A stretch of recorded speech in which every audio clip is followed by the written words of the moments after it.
जैसे कहते हैं 2.5 घंटे सुबह और 2.5 घंटे शाम अनिवार्य है ध्यान लगाना, मेडिटेशन करना, ये व्यर्थ की बातें हैं। पहली बात तो इनका ज्ञान गलत, ये ध्यान लगाओगे कहाँ, झूठा ज्ञान और ध्यान का लावे, ये वाद विवाद चतुराई वाद विवाद है इनका, चतुराई दिखा रहे हैं। और बात रही हठ योग की, किसी भी संत महापुरुष ने हठ योग नहीं किया और किसी भी सदग्रंथ में प्रमाण नहीं कि तू बैठ कर कति एक जगह बैठ कर भक्ति कर ले।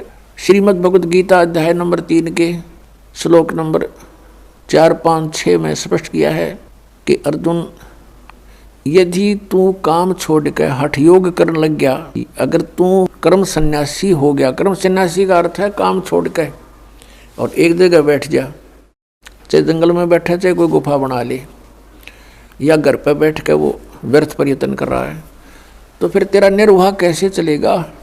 फिर क्या इस काल ने 5वें अध्याय के अंदर फिर अपनी टांग अड़ाई है गीता ज्ञानदाता ने। उसमें इसने बताया है कि ऐसा आसन हो, ना घना ऊंचा हो ना नीचा हो, एकांत स्थान हो, नाक के आगे ध्यान लगावे और ऐसे भक्ति करे। ये इसका अपना मत है, ये योग वेद ज्ञान नहीं है, ये इसका अपना मत है। गीता जी के अंदर 2 तरह का ज्ञान है, एक तो वेद ज्ञान है और फिर दूसरा इसने अपना मत उसमें डाला है। तो अब यदि हम इस 5वें अध्याय वाले क्रियाओं को सही माने तो तीसरे वाले गलत होगी, जिसमें ने कहा तू एक जगह बैठ कर क्रम सन्यासी हो गया तो तेरा निर्वाह कैसे चलेगा, इसलिए तो युद्ध भी कर, सिमरण भी कर, काम भी कर, भक्ति भी कर। ये तो वेद ज्ञान है, ये सही ज्ञान है। क्योंकि यजुर्वेद अध्याय नंबर 40 के मंत्र नंबर 15 में कहा है कि वायु अनिलम अथ इदम भस्मांतम शरीरम ओम कर्तु समर किलबे समर कर्तुम समर। ओम नाम का जाप काम करते करते सिमरण करो, विशेष कसक के साथ सिमरण करो, श्रद्धा के साथ, और अपने मनुष्य जीवन का मूल कर्तव्य जानकर सिमरण करो, तब भस्मांतम शरीरम अमृतम।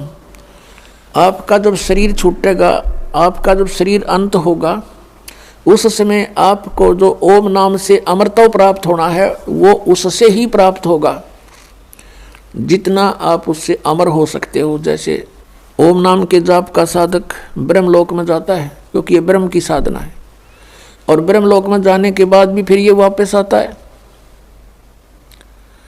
तो जितना समय इसका उस ओम के भक्ति की कमाई से होगा, उतना समय ये महास्वर्ग में ब्रह्मलोक में, वहाँ पर इसे नकली सतलोक, अलखलोक, अगमलोक, नामी लोक बना रखे हैं।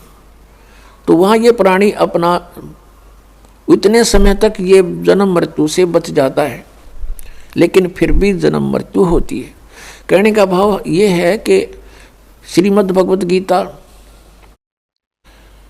अध्याय नंबर 8 के श्लोक नंबर 13 में ये गीता ज्ञानदाता वेद ज्ञान बता रहा है कि ओम इति एकाक्षरम ब्रह्म विहारन माम अनुस्मरण यह परियाति तदन देहम सयाति परमाम गतिम।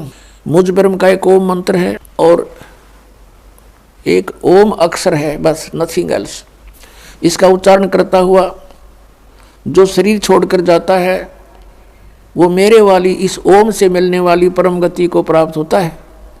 7वें अध्याय के 18वें श्लोक में कहा कि अर्जुन, ये ज्ञानी आत्मा है तो उद्धार, लेकिन इनको तत्वदर्शी संत ना मिलने से मेरे वाली अनुत्तम गति में ही आश्रित हैं, क्योंकि ओम नाम के जाप से ब्रह्मलोक प्राप्ति होती है और ये ब्रह्म की साधना की परम गति है ब्रह्मलोक प्राप्ति। और वहाँ गए प्राणी भी फिर जन्म मृत्यु में आते हैं। गीता ज्ञानदाता 4थे अध्याय के 5वें श्लोक में और 9वें श्लोक में, 2रे अध्याय के 12वें श्लोक में, 10वें अध्याय के 2रे श्लोक में गीता के अंदर गीता ज्ञानदाता कहता, अर्जुन तेरे और मेरे बहुत जन्म हो चुके, तू नहीं जानता, मैं जानता हूँ। इससे सिद्ध है कि ओम नाम का जाप करने वाले जो ब्रह्म पुजारी हैं उनकी भी जन्म मृत्यु और इनके भगवान की भी जन्म मृत्यु सदा बनी रहती है। तो जब तक जन्म मृत्यु है जीव सुखी नहीं हो सकता।